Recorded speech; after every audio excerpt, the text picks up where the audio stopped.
When you're going into the backcountry, keep your eyes open. The snow is always trying to tell you something. What I look for is what I call the 5 red flags of the backcountry. These are the conditions that indicate an increased avalanche hazard. How you use these red flags depends on your experience. If you're an experienced backcountry user, you're going to be more heads up that day. If you don't have a lot of experience out there, it's probably not a bad day to think about going to the resort. Okay, the first red flag is recent avalanche activity. On the way up to the hill or while you're climbing up, if you look around and you see recent activity, that's a big red flag. That's the time to reassess, maybe even change your plan for the day.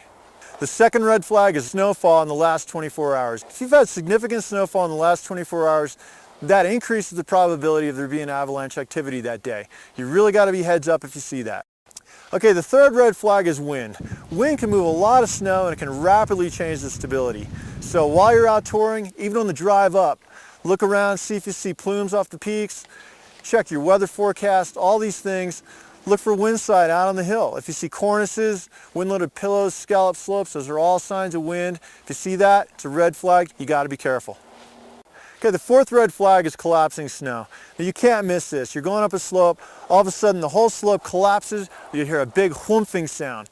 That's a big red flag, a time to really analyze what you're doing, where you're going to go that day.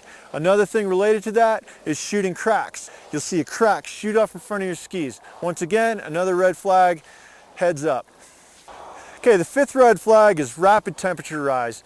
If you're out there and you see roller balls, snow sails coming down, you feel like the temperature is really climbing, that's a red flag. It can really destabilize the snowpack in those conditions. You got to be heads up. Rain can also rapidly destabilize the snowpack, especially when it falls on new snow.